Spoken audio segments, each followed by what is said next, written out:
Riding a motorcycle is often associated with freedom, but that freedom does come with some risk. About 80% of motorcycle crashes end in death or injury compared to just 20% for cars. In today's Behind the Wheel, Tony has more on the topic of motorcycle safety.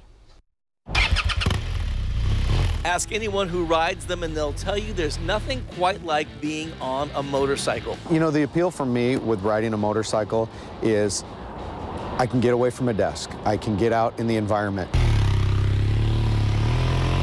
Sergeant Brett Barnum has been a rider for 33 years and a motorcycle cop for 20.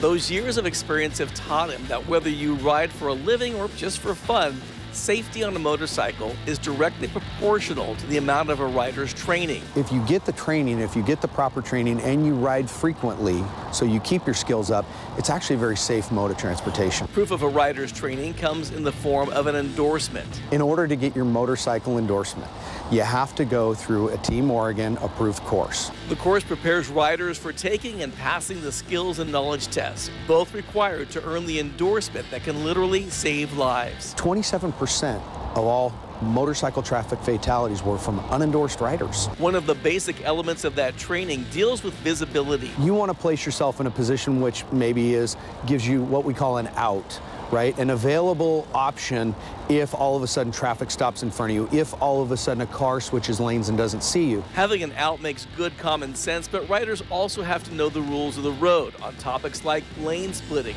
That's when a rider passes cars using the space between the lanes. It is very illegal in Oregon. It's very dangerous. Most motorists here aren't willing or ready to accept it. The truth is that drivers and riders are both responsible for each other's safety on the road.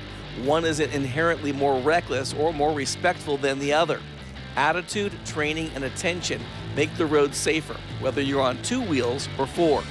I'm Tony Martinez, Fox 12 Oregon. Boy, such an important piece. Yeah, and even now that the weather's kind of changing, but people still ride right through spring and into fall and winter. But I wanted to thank my friend Brett for helping with that story. He's the cop. The guy on the Harley, you know who that is? Our director of engineering, Pat. Oh my gosh! Oh my gosh! You know, my dad commuted on a motorcycle every day when I was growing up, and he said the biggest thing too is he always watches for the driver's eyes. He's like always looking to see the eyes in the rear view or side view mirror, so he knew if he was safe to change lanes. I think there's a tendency for riders to blame drivers and drivers to blame riders, you know, but really it's a shared responsibility. So that's the message, I think, for me anyway. Yeah. So, Good stuff, Tony. I always appreciate a loud motorcycle. Yeah. You hear it coming. I go. Heads up. For sure. I like that.